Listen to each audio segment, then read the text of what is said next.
A new partnership of nations has begun, and we stand today at a unique and extraordinary moment. The crisis in the Persian Gulf, as grave as it is, also offers a rare opportunity to move toward an historic period of cooperation. Out of these troubled times, our fifth objective, a new world order, can emerge, a new era, freer from the threat of terror, stronger in the pursuit of justice, and more secure in the quest for peace. An era in which the nations of the world, East and West, North and South, can prosper and live in harmony. 100 generations have searched for this elusive path to peace, while 1,000 wars raged across the span of human endeavor. And today that new world is struggling to be born. A world quite different from the one we've known. A world where the rule of law supplants the rule of the jungle.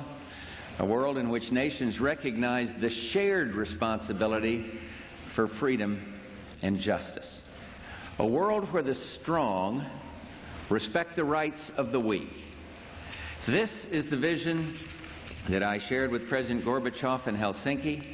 He and other leaders from Europe, the Gulf, and around the world understand that how we manage this crisis today could shape the future for generations to come. The test we face is great, and so are the stakes. This is the first assault on the new world that we see, the first test of our mettle. Had we not responded to this first provocation with clarity of purpose, if we do not continue to demonstrate our determination, it would be a signal to actual and potential despots around the world. America and the world must defend common vital interest, and we will.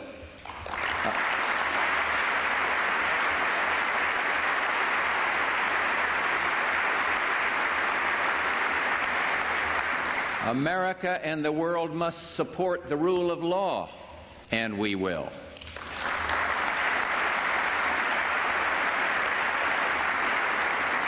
America and the world must stand up to aggression, and we will.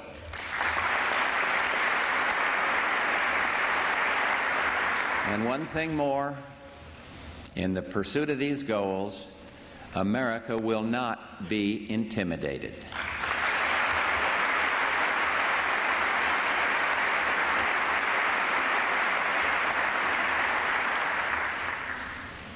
Vital issues of principle are at stake. Saddam Hussein is literally trying to wipe a country off the face of the earth. We do not exaggerate.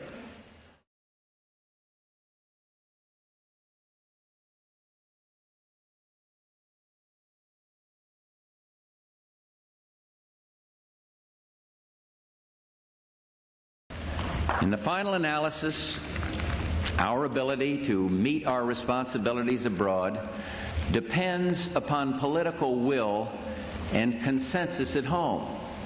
It's never easy in democracies, where we govern only with the consent of the governed. And although free people in a free society are bound to have their differences, Americans traditionally come together in times of adversity and challenge.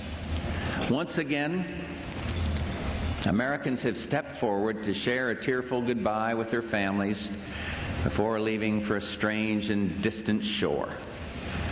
At this very moment, they serve together with Arabs, Europeans, Asians, and Africans in defense of principle and the dream of a new world order. And that's why they sweat and toil in the sand and the heat and the sun. And if they can come together under such adversity, if old adversaries like the Soviet Union and the United States can work in common cause, then surely we, who were so fortunate to be in this great chamber, Democrats, Republicans, liberals, conservatives, can come together to fulfill our responsibilities here. Thank you. Good night. And God bless the United States of America.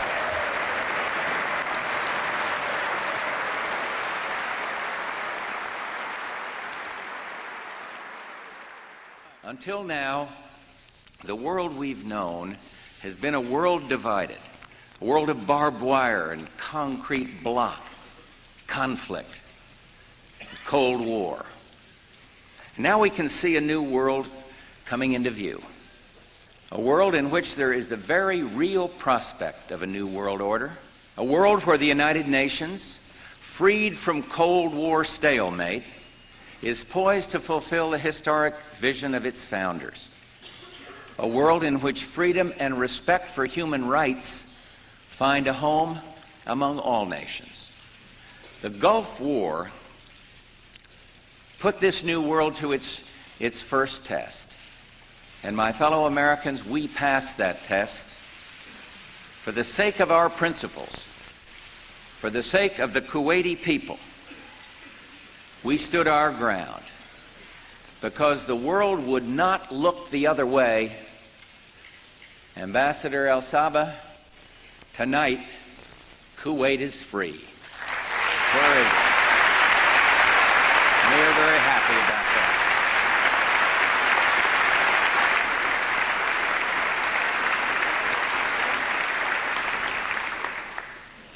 Tonight, as our troops begin to come home, let us recognize that the hard work of freedom still calls us forward.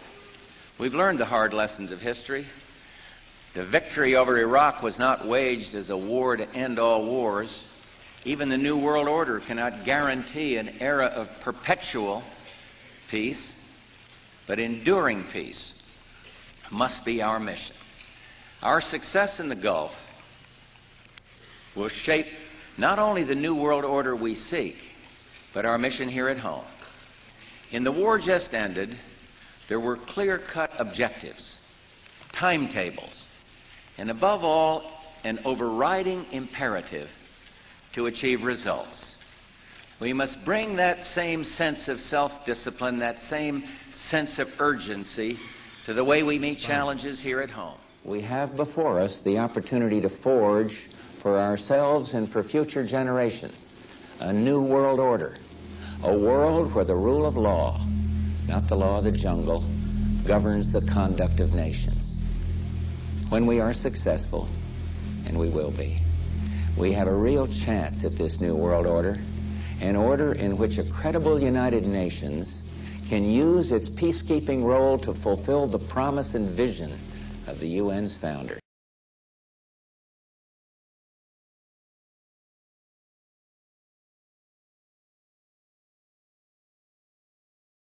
And Americans are brilliant at many things, not least of which is turning lemons into lemonade. There is a chance for the President of the United States to use this disaster to carry out what his father, a phrase his father used, I think, only once, and hasn't been used since, and that is a new world order. Think about this.